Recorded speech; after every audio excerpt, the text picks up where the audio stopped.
Assalamualaikum warahmatullahi wabarakatuh. Selamat pagi, salam sejahtera untuk kita semuanya. Perkenalkan, nama saya Mayati dengan NIM 232103918046. Nah, di sini saya akan menjelaskan terkait dari alur pembelajaran model student agency. Seperti yang telah teman-teman ketahui, bahwa minggu sebelumnya kita sudah merancang atau membuat terkait dari alur pembelajaran, dan sekarang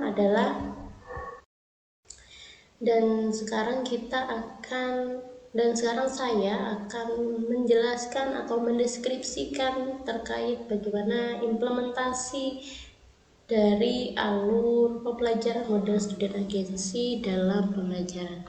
Baik, di sini sedikit saya ulas terkait saya berangkat dari sebuah konsep pembelajaran di mana yang bernama student agency. Student agency ini adalah sebuah konsep dalam pendidikan yang menekankan pemberdayaan siswa untuk mengambil peran aktif dan bertanggung jawab dalam proses pembelajaran mereka sendiri. Jadi di sini siswa itu akan berperan aktif dalam proses pembelajaran, atau pembelajaran itu akan berpusat pada peserta didik, sehingga pendidik ataupun gurunya akan menjadi sebagai fasilitator. Langsung saja bisa teman-teman lihat dalam alur ini, saya mengembangkan 5 alur dalam kegiatan untuk model student agency ini. Yang pertama yaitu ada identifikasi tujuan, kemudian eksplorasi tujuan, penguatan konsep, implementasi, serta evaluasi. Oke, kita akan membahas satu persatu step demi step atau tahap demi tahap dari alur model pembelajaran student agency. Tahap pertama yaitu identifikasi tujuan, di mana pada tahap ini berfokus untuk pendefinisian tujuan pembelajaran yang jelas dan spesifik yang disesuaikan dengan topik pembelajaran atau capaian pembelajaran. Di sini capaian pembelajaran yang saya pilih yaitu teks prosedur dengan tujuan-tujuan untuk memberikan arahan dan konteks bagi siswa dalam menetapkan ekspektasi tentang apa yang akan mereka pelajari dan pahami. Identifikasi tujuan ini sangat penting ketika akan memulai proses pembelajaran, sehingga siswa itu sudah ada gambaran akan belajar apa, akan mempelajari apa, mereka harus memahami apa. Nah, itu sudah tergambar dengan jelas di awal begitu. Dan nantinya siswa ini juga ada gambaran apa yang akan mereka dapatkan dari pembelajaran ini begitu. Nah, langkah-langkah dari identifikasi tujuan tersebut ada penjelasan tujuan, kemudian diskusi tentang relevansi tujuan, penentuan tujuan tambahan, serta hubungan tujuan dengan pengalaman pribadi.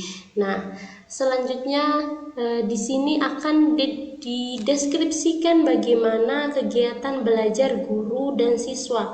Nah, dari langkah-langkah tersebut akan dideskripsikan apa yang harus dilakukan oleh guru dan siswa dalam proses pembelajaran.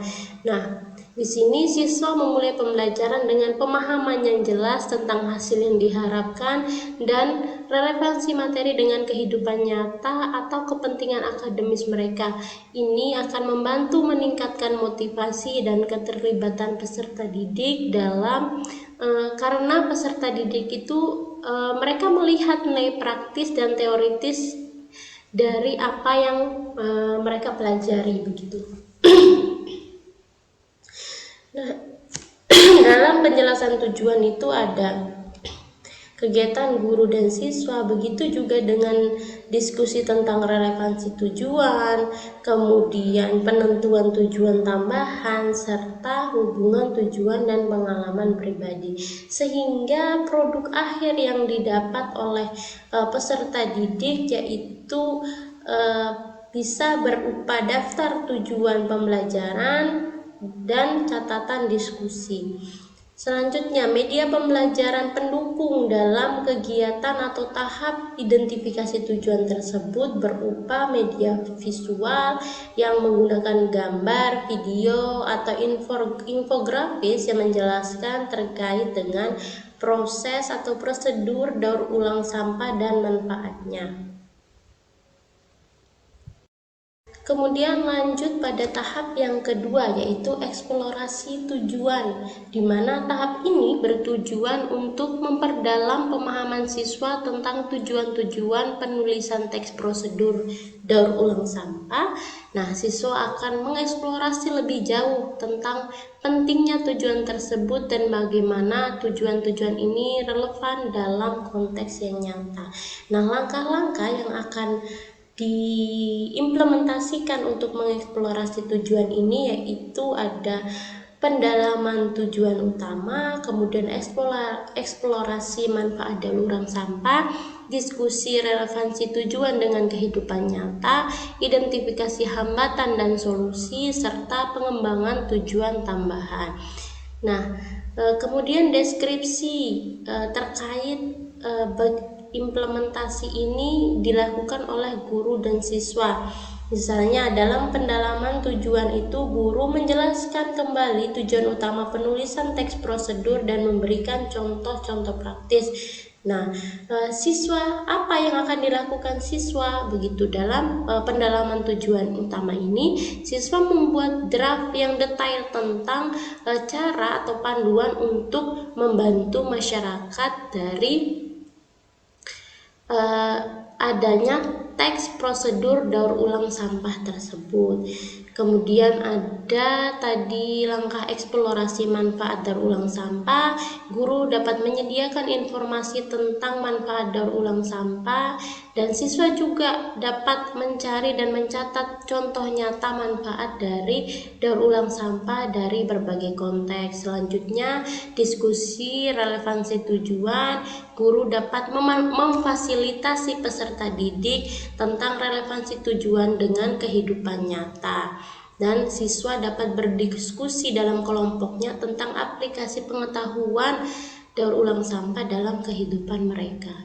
Kemudian identifikasi hambatan dan solusi sehingga produk akhir yang akan didapat oleh siswa yaitu daftar tujuan pembelajaran tambahan, kemudian catatan diskusi mereka terkait dengan relevansi tujuan pembelajaran dengan manfaat daur ulang sampah tersebut.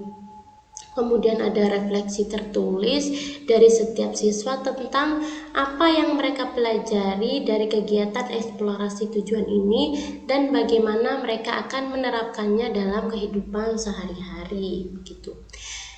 Pada tahap ketiga yaitu penguatan konsep. Seperti yang kita ketahui bahwa dalam tahap penguatan konsep ini bertujuan untuk memperkuat pemahaman siswa tentang konsep-konsep kunci yang telah dieksplorasi dalam tahap sebelumnya. Tahap sebelumnya itu kan mengeksplorasi tujuan. Jadi tahap ini berkaitan juga dari pengeksplorasian tujuan tersebut. Siswa akan menggunakan informasi dan pengalaman yang telah mereka peroleh untuk mengkondisikan pengetahuan mereka atau mengintegrasikan pengetahuan mereka dan menerapkannya dalam konteks penulisan teks prosedur daur ulang sampah begitu. Nah, langkah-langkahnya seperti apa? Ada 5 langkah yang akan dilakukan untuk penguatan konsep ini. Yang pertama yaitu peninjauan kembali informasi dan temuan, penguatan konsep melalui diskusi terfokus, latihan menulis dengan panduan, umpan balik dan revisi, serta presentasi. Kemudian deskripsi kegiatan belajar siswa dan guru.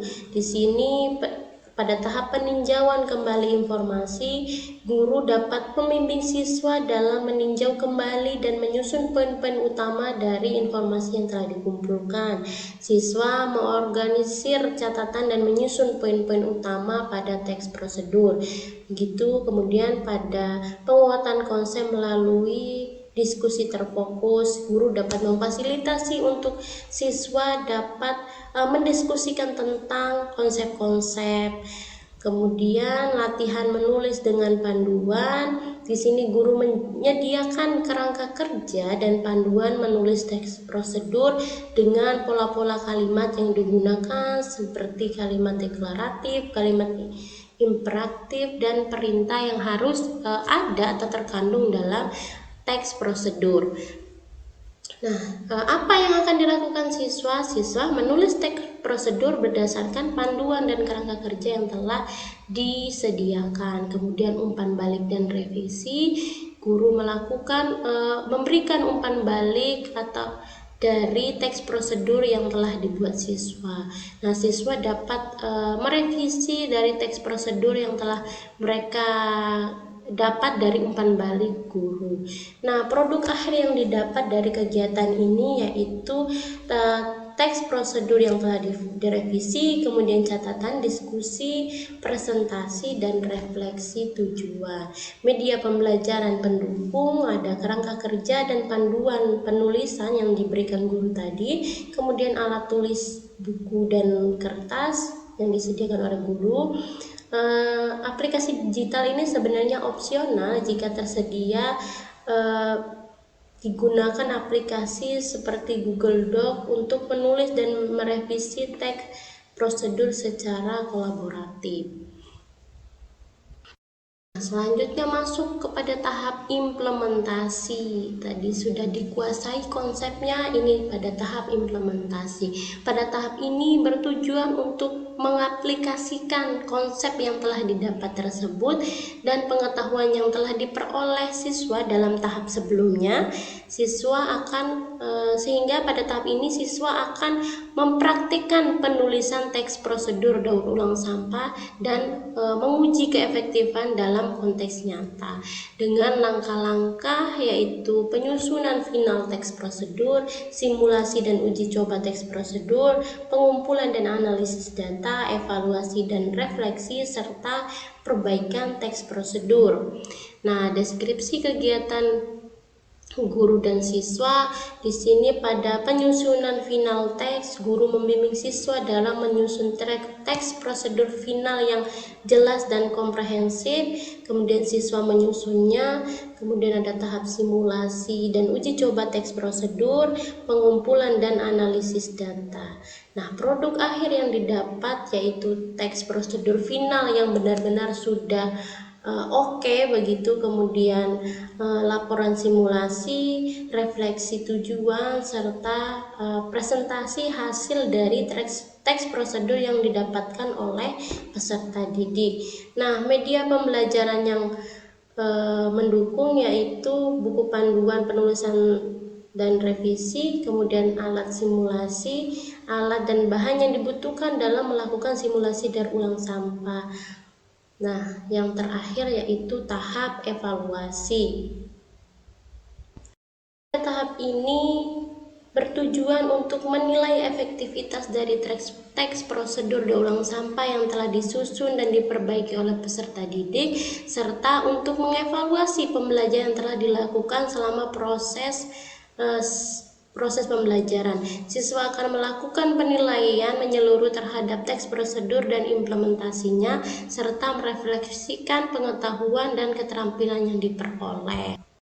Adapun langkah-langkahnya sebagai berikut, yaitu penilaian mandiri dan kelompok, feedback dan diskusi kelas, penyusunan laporan akhir, serta presentasi dan penilaian akhir. Nah, ini ada deskripsi kegiatan guru dan siswanya, ada penilaian kemandirian dan kelompok, guru memberikan panduan dan rubrik penilaian kepada peserta didik untuk melakukan penilaian dan kelompok. Nah, siswa melakukan penilaian dari teks prosedur yang dipresentasikan oleh temannya atau kelompok lain, kemudian feedback dan diskusi, penyusunan laporan akhir, presentasi, dan penilaian akhir. Produk akhir yang diperoleh yaitu laporan akhir, teks prosedur final yang dievaluasi, refleksi tertulis, serta presentasi akhir. Nah, media pembelajaran pendukung untuk pada tahap akhir ini, yaitu ada rubrik penilaian. Rubrik penilaian yang jelas dan terstruktur untuk membantu siswa dalam melakukan penilaian mandiri dan kelompok. Kemudian panduan penyusunan pelaporan, alat presentasi seperti proyektor, komputer, dan perangkat lain yang diperlukan untuk mendukung presentasi kelompok. Kemudian platform digital ini jika diperlukan oleh guru dan jika sekolah itu memadai untuk melakukan menggunakan platform digital.